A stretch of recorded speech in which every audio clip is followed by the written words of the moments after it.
Hi guys, welcome back to my channel. If you're new here, welcome. My name is Arlene, and in today's video, I want to show you guys 5 perfumes from 2 separate houses. So 2 of them are from one and 3 are from another.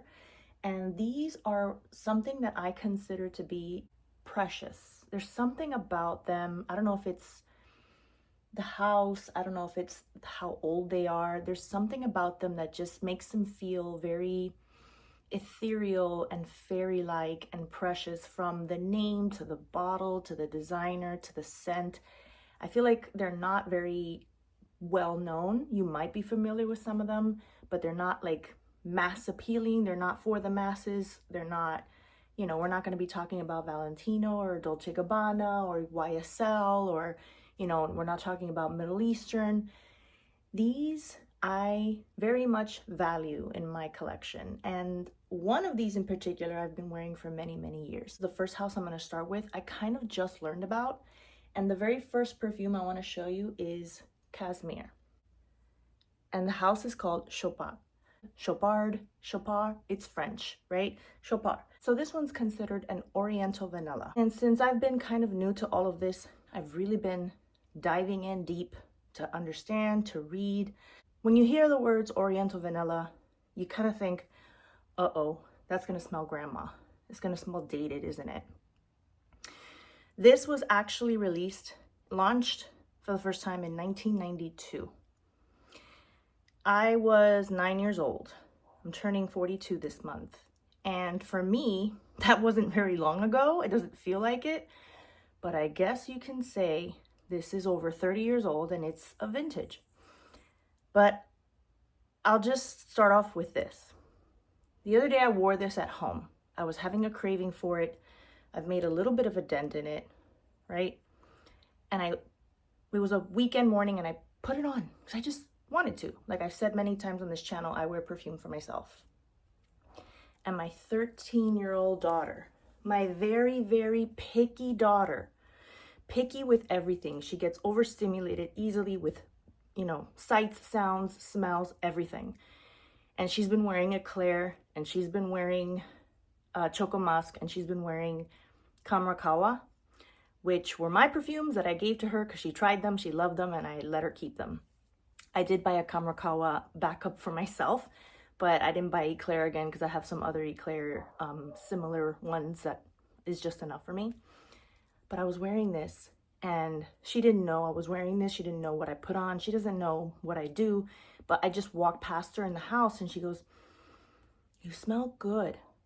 What are you wearing?" And I'm like, yes. A 13-year-old, she's borderline Gen Z, Gen Alpha, thought that this smelled good. So when I tell you this is ahead of its time, this does not smell like Coco Mademoiselle. It does not smell like Shalimar. It does not smell like anything old-fashioned, dated. This is what I would consider to be one of the very first, if gourmands were a thing in the early 90s, this was a gourmand. So what I want to start doing from now on in my videos is, before I even start reading the notes or reading the accords on Fragrantica, I want to tell you my impression first, and then we'll go into that. So that at least you can see where my impression is coming from before my mind perhaps gets a little influenced by what I'm reading. Sometimes once you know what's in it, it's like your mind starts looking for things that maybe you wouldn't have noticed before. So I actually ordered this on Amazon. It's very cheap. It was probably $23, something like that, no more than 30. And I loved it so much that I got tempted when I was on my Mercari account. I'm selling some of the perfumes that I don't love, and I saw one for sale like $20, and it didn't have a top, but it was this same size. And I was so tempted. I ordered it because I wanted a backup, even though I said I wasn't going to get any more backups, and I already have a cap. So when this one runs out, I'll just use this cap. But I saved myself like $10 there if this was about $30. But let's give it a spray.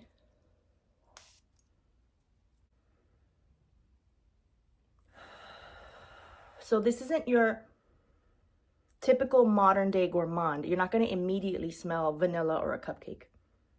Immediately I smell florals, but I do smell like a sweet, peachy vanillic mixed with that floral. So it's not just flowers, and it's got a little bit of that vintagey vibe because it's kind of like yellow florals, I feel, even though I tend to hate yellow florals. I don't like yellow florals. That's what some would consider vieja cuchi.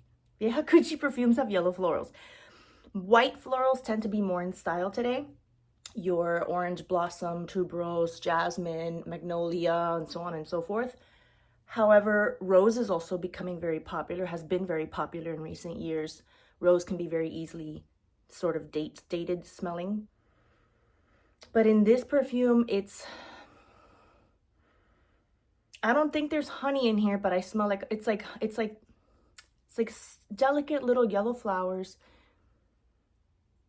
with peaches, honey, and it just smells very fresh and clean, like perfumey, but not super perfumey that it stings your nose. It almost gives me a suntan lotion. Not that there's coconut. I think there's ylang in this. And that's a yellow flower. So that sort of banana vibe that some people say they get out of certain perfumes, I don't think it smells like bananas because I know what bananas smell like, but I get what they mean by a banana-esque. It's a particular kind of sweetness, like the sweetness of a banana fruit, where it's very mellow. Kind of like, you know, there's a sweetness of apple that tends to be kind of tart, and then there's the sweetness of grape that tends to be a certain way, right? Like L'Interdit from Givenchy and Facar Rose from La Taffa are very grape forward. This has that yellow floral, peachy, sort of honeyed, banana-esque sweetness. And I find it so tender and just sweet, and it's just so cute, and it's very comforting. And for the price, and I find the bottle to be so pretty. I love this look at the little point right there. I love this. Look at how pretty this pattern is. This is so freaking cute and smells so delicate. And it doesn't smell old-fashioned to me. Maybe some people might not like it, but I think it smells really nice. I really do. Trust me, I know what nasty vieja cuchi florals and old-fashioned smells like, and this is not that. So let's go straight into the notes. Forget about the accords. I feel like that's not even that accurate. That's probably what people vote. Let's just read what are supposedly in this perfume. Top notes are peach, coconut, mango, bergamot, and fruits. It just says fruits. We just listed a bunch of fruits, but okay. Middle notes are jasmine, geranium, floral notes, and lily of the valley. Base notes are vanilla, amber, sandalwood, musk, patchouli, and woodsy notes. So there's no heavy patchouli here. It's not a strong, heavy patchouli. This is like baby patchouli. The woodsy notes are nice.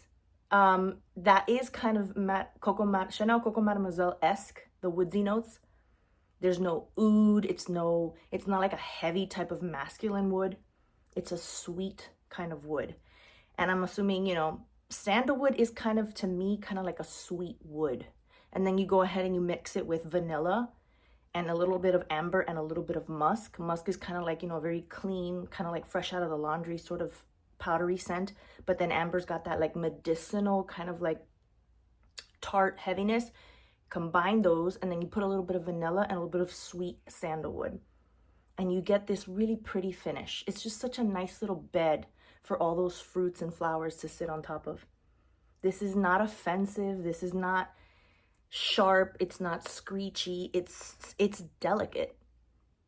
And this is why I say, like, this is like for the most refined, dare I say, virginal young lady. Like, this is so pretty. I love it. I love it. I plan to keep it. It's one of the ones that I keep up on my shelf. The ones that I find to be very dainty, very cute, very French. It's just, again, sophisticated, French girl, delicate. I like it. I really do. I love it. I've worn it at home, and I am going to wear it out. I just have such a collection that every day I'm like, what am I going to wear today? But this is definitely one to wear anytime you feel like it. So the next one is from the same house, and it is called Love. Chopard Love. This is my teeny tiny 1-ounce bottle. They do have a bigger full-size bottle, but I find this tiny little bottle to be so freaking cute. Now, when I first got it and I first sniffed it, I didn't love it. Ironically enough, the name is Love. The heart is upside down. Look how it has like all little hearts here, but like that would be the right side up to have the heart. But obviously, if you want to read it, it's this way. And when I got it in the mail, I think I ordered this on Joma Shop, and I went to take off the cap. This is what happened. This came off. It was kind of like peeling off, like crusty, like there was crustiness all here. And I think the perfume may have seeped out a little bit from the cap and it leaked. And what happened, that it caused these two parts of my cap to separate, because this goes in here, right? That goes in there, but it doesn't stay because it's no longer, there's no more of the glue that goes on the inside of this to keep it in place, right? So now, if I want to put it on, you know, I can just do that, but this is going to fall off no matter what I do, right?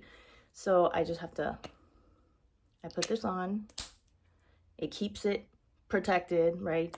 And then I just put that on for decorative purposes. So it's up on my pretty shelf as well. So let's get into the scent. This is a rose perfume. And when I first smelled it, I was like, I don't think I like this that much.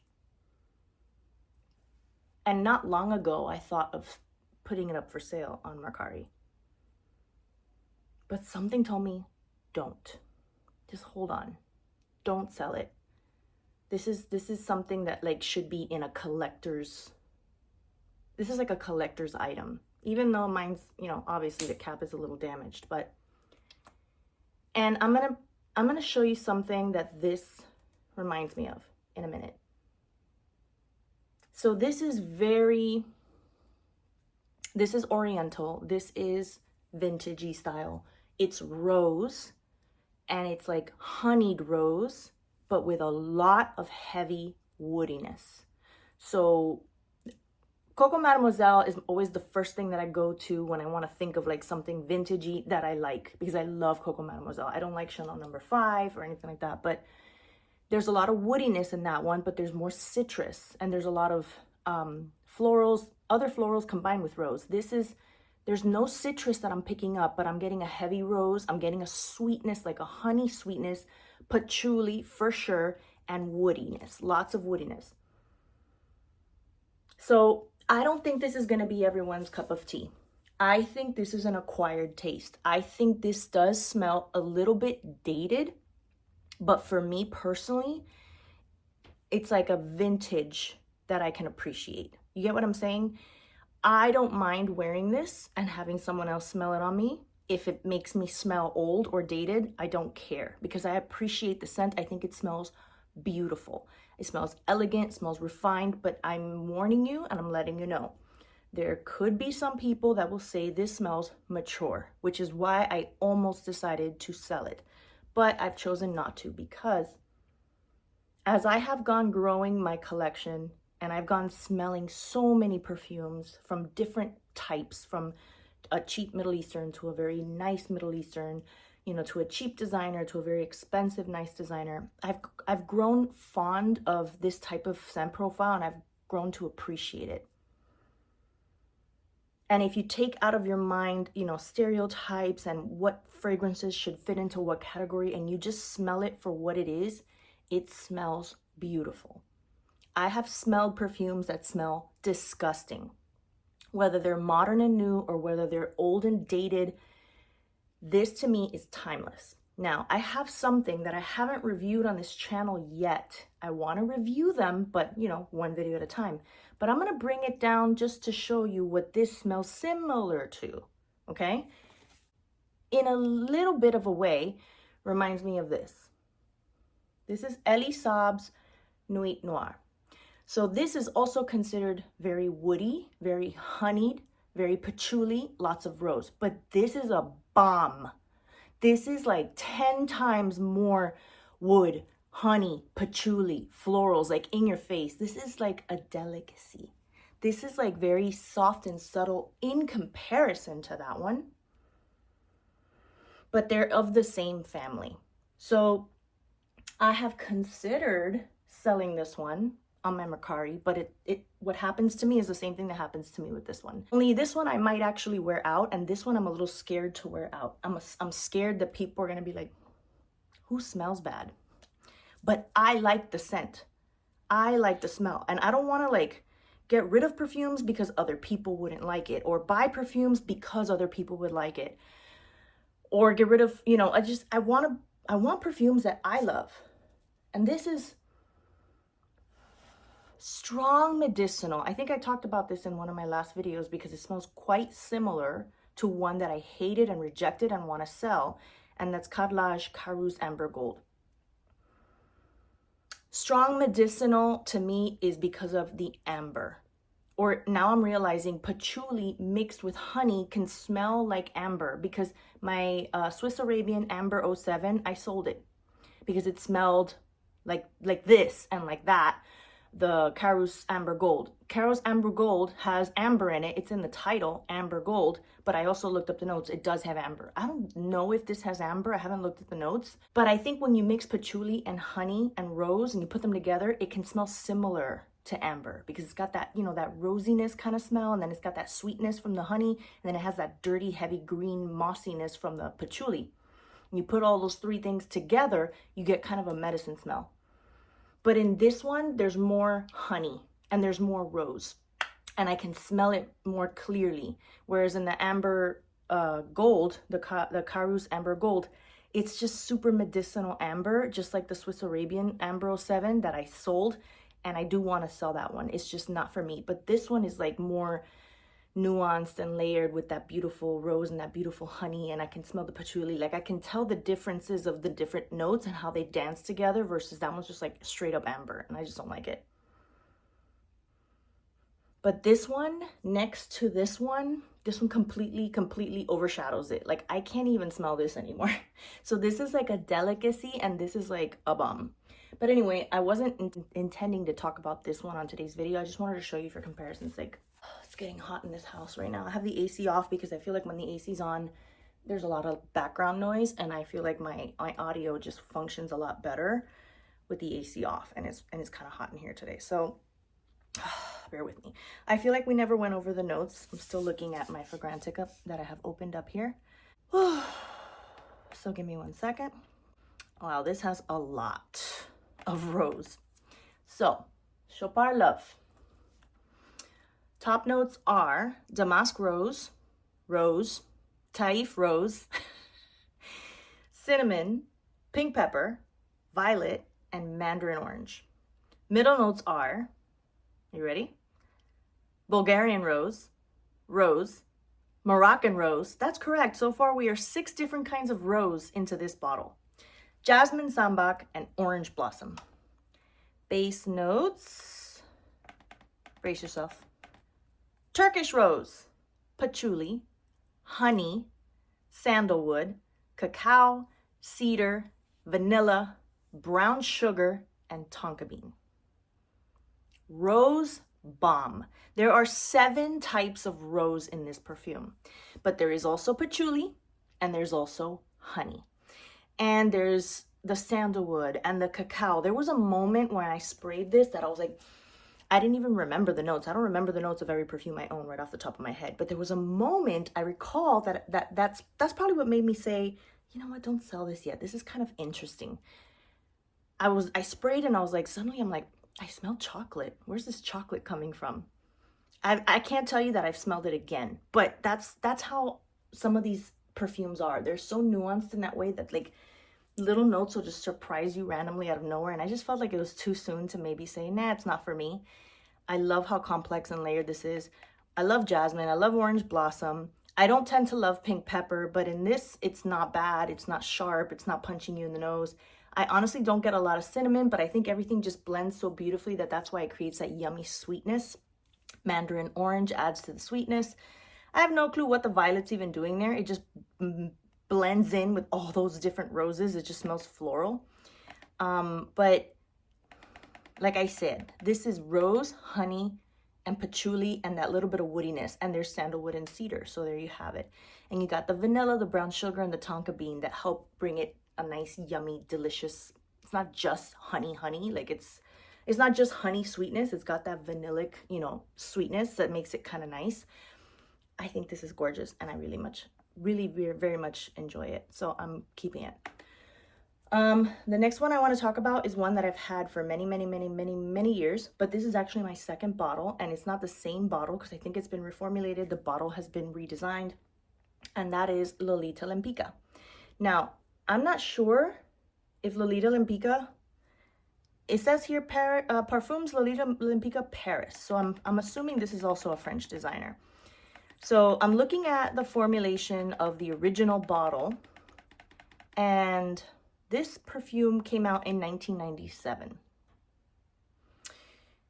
It's considered a floral fruity gourmand. And I'm going to read you the notes of the original, and then I'm going to see what the notes are of the one that Fragrantica has listed that looks like this more geometric shaped bottle. So the original's notes are star anise, violet, and ivy.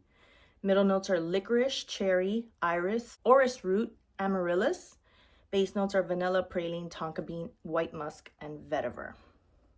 And I wore this perfume for well over 10 years, probably 15 or more. First time I smelled this perfume was in the maybe 2004, 2005, 2006, around then. And I've had it in my possession. I've owned it ever since, 11 years. Now I'm going to look at the notes for the one that is reformulated. Anise and bergamot are the top notes, just that. Middle notes are licorice, iris, and tonka bean. Base notes are vanilla, praline, patchouli, and musk. Now, I don't know how accurate this is because I definitely get cherry. I feel like the first set of notes is more accurate. Yeah, I don't know. I don't even know which one I have here because this one was gifted to me like last year or not yet, 2023, because that's when I finally ran out. I had my Lolita bottle. Oh my God, did I say 10 years? We're in 2025. Okay, so let's say I've had that bottle since maybe like 2005, 2006. 20 years? No, that can't be right. I just remember the restaurant that I was at, the girl that I was like, oh my God, you smell so good. What are you wearing? But when was this? It was early. It was when I was like still dating the father of my kids, I think. I don't think we had our first daughter yet, and she was born in 07.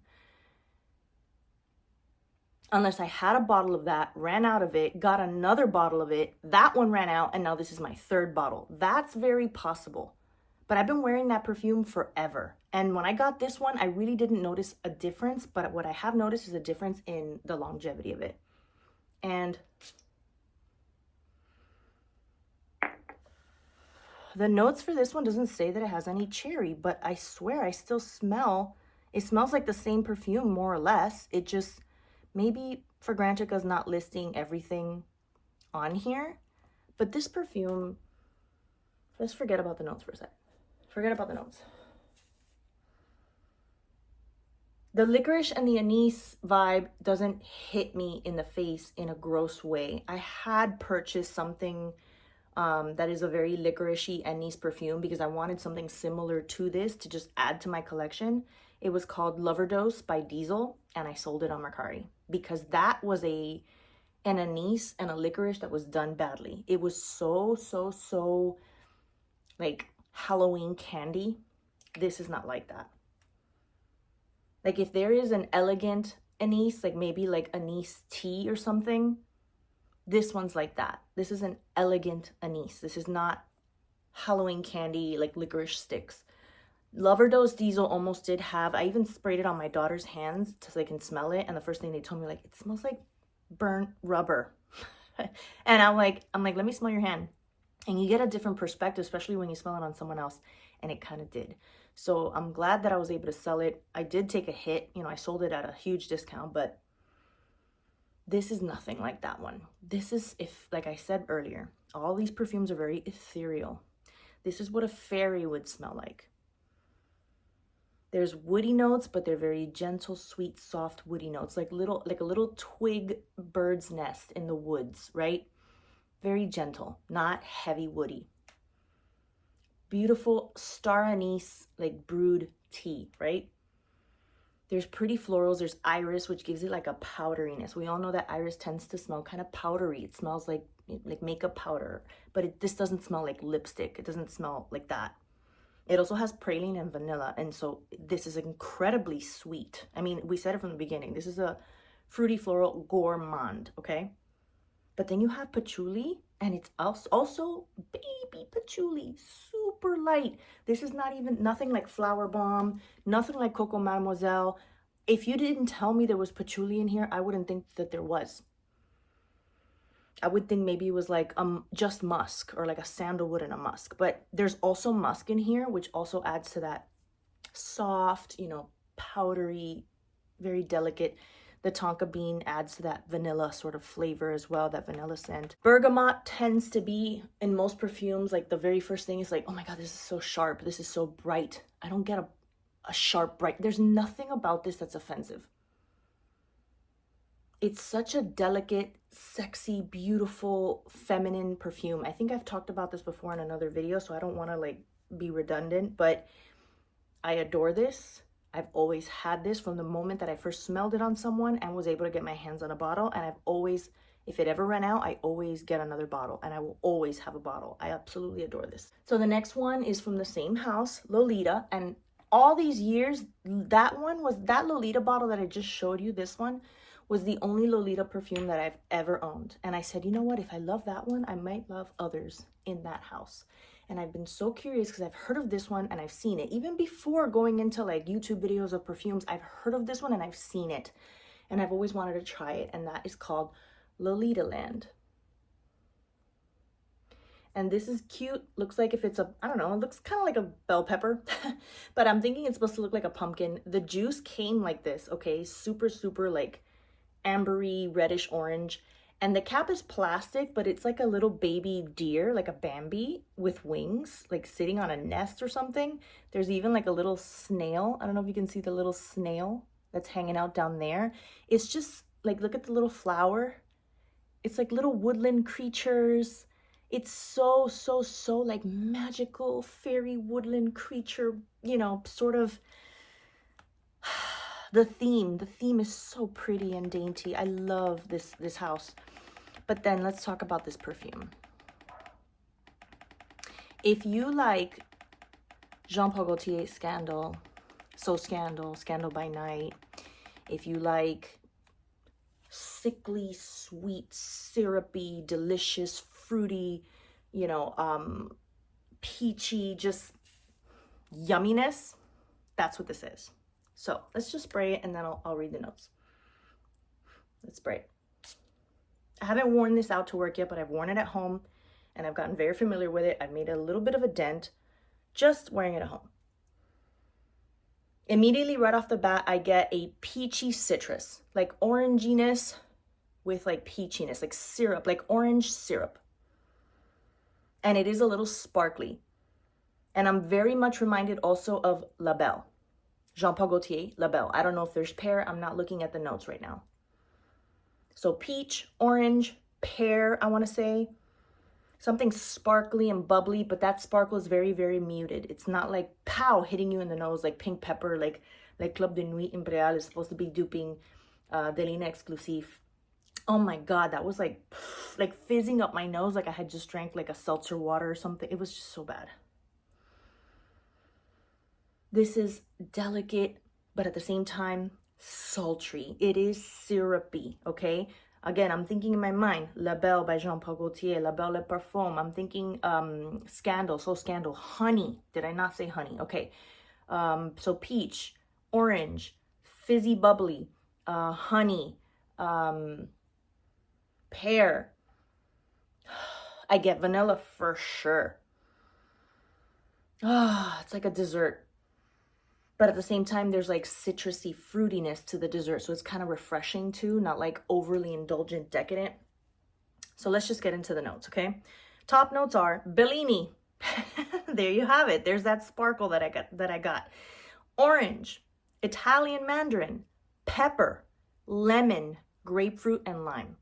Middle notes are white peach, plum, black currant, jasmine sambac, jasmine, magnolia, and rose. I really get almost nothing of rose here. If I just smell this and you tell me, oh, do you smell the rose? I don't smell any rose. So if you don't like rose, you're safe with this one. Base notes are Madagascar vanilla, licorice, that is so typical of Lolita perfumes. They almost all have some sort of anise or licorice, which I adore in perfume. Benzoin, white musk, and sandalwood. Some people have said on reviews that this is too syrupy for them, it's too sweet for them, but for me, I love this. I feel like all perfumes you have to be in a mood for. There's days where I don't want something like this. I don't want sticky, syrupy, sweet, and I just want something fresh, or I want something more dark and like smoky or woody and heavy, or something more citrusy and bright. But there's days where I crave something like this, and I'm very, very happy to have it in my collection. I absolutely adore this. And I haven't read any of the Fragrantica reviews in this video because I feel like that makes this take a really long time, but let's just read one for the heck of it. Peach Bellini should be a must in any peach perfume, in my opinion. It just gives it that je ne sais quoi. You will not smell this on every other woman you pass. A truly one-of-a-kind beauty. I wear it all year and in any temperature. Lasts approximately 5 hours, plus sillage is moderate. I love to change it up a bit, sometimes by layering with a strong vanilla or white floral, or a leathery, heavy scent in winter. Love her. Thank you, Francis Kirkdejan. I didn't know he made this. Look at that. And Maya Lemut for this magnificent perfume. There you go. There you go. And I think there's a Lolita Lempicka perfume called Oh My Biche, and I think it's by Quentin Biche. And I've always been curious about it, and I've just never thought to get it. I think it had some pretty bad reviews. I have to be careful with Quentin Biche because he did Teriyaki and Teriyaki Intense, and I like regular Teriyaki, but I hate Teriyaki Intense. I think it's disgusting. So I've tried. I've had it for over 2 months. I want to sell it. I think it's too masculine. I think there's something about it that smells incredibly like a bitter leather, but this perfume is so freaking yummy. It's oh my God. I love it. So good. So good. All right, let's go to the very last one for today's video, and that is another Lolita Lempicka perfume. I ordered this on Joma Shop. It was a tester bottle, and it came with no cap. So I recycled the cap of another bottle so that, you know, so it can have a cap, so it can look nice on my display, and that is Sweet. So I Googled and researched a lot between Sweet and So Sweet, and there's another one called Sweet Kiss or Kiss Sweet, I think it's Sweet Kiss, to see which one I should get. And I heard that the other two were not as good as this one. And this is a cap from another bottle that I use as air freshener because it's a heavy, beautiful, you know, metal gold cap, and it kind of matches. The original cap that's supposed to come with this one looks just like this one. So in reality, this is what the bottle would look like. But I got a tester, it came with no cap. I paid a lot less, and I just put my own cap, and it actually fits perfectly. Doesn't fall off or anything. Doesn't look like an apple, but it works. So this one, I don't love it and I don't hate it. I'm keeping it for the sake of it being a collector's item for me because it's part of my Lolita collection. But if I'm going only based on the scent, I wouldn't buy it and I wouldn't recommend it. Why? It's very pretty, very sweet, but very fake, very plasticky. It reminds me of cherry chapstick. It reminds me of artificial toy cherry scent. Not even like cough syrup, not even like candy. It smells like plastic fake cherry or like lipstick. It's got that lipstick. That's what some people say about perfumes. Oh, it smells like a red lipstick, and they love it. So if you love that, you might like this. I don't love that. And it doesn't smell bad, but if I have to pick a cherry perfume to wear, I have a bunch of cherries up there, and then this is also a cherry. This is something that maybe I'll just layer, like I'll use 2 or 3 different cherries together and just throw this on. But by itself, I feel like I'm like wasting a day where I could be wearing a perfume that I would much rather wear over this. So let's go over the notes. Top notes are sour cherry and sugar. Middle notes are cacao, iris, and angelica. Base notes are musk and cashmere wood. I can honestly tell you I've never smelled cacao in this, but maybe there's something that I'm not picking up on yet. It's not a bad perfume. It doesn't smell bad. It smells really good. Maybe it's in the dry down. I think the opening is a little bit brighter. I can smell the sour cherry. Smells a little bit like authentic sour cherry. Definitely does not have a cough syrupy like grossness to it. But I think it's in the dry. So I get the sugar and the sour cherry, and then I feel like I get the cacao a little bit in that first spritz, slightly, because I couldn't really pick it out. I think I'm picking it out now because I'm reading it. But I think the iris and maybe the musk is what makes it dry down to smell kind of like makeup. And then you take the cherry with the powderiness of iris and musk, and you have a cherry lipstick. It's very pretty. I'm not gonna lie to you. It's just that whole lipstick vibe is not my vibe. I feel like you're cheating me from a perfume. I'm not getting perfume. I'm getting a lipstick and just rubbing it on myself, and that's what you're smelling. But some people like it, and I'm definitely not going to get rid of it. I'm definitely not going to sell it because I love having it and I do use it. I have made a dent. This was a tester, but it didn't come with that much of a dent. The dent was significantly, like, almost barely there. I'm like, really? I got a full-size tester, like full to the top, because I made this dent wearing it at home. Haven't worn it out yet, but again, I have a pretty large collection, so it's going to take me a while to be able to wear everything. But I love all of these. I love this. This one has no licorice, so if you don't like licorice, this might be something you might want to try. So that's it for today's perfumes. I really hope that you guys liked today's video. If you watch me frequently and you haven't subscribed yet, what are you waiting for? It is free, so please subscribe and hit the notification bell so that you know whenever I post a video. And thank you for watching. Thank you for being here with me, and I'll see you guys in the next one. Bye.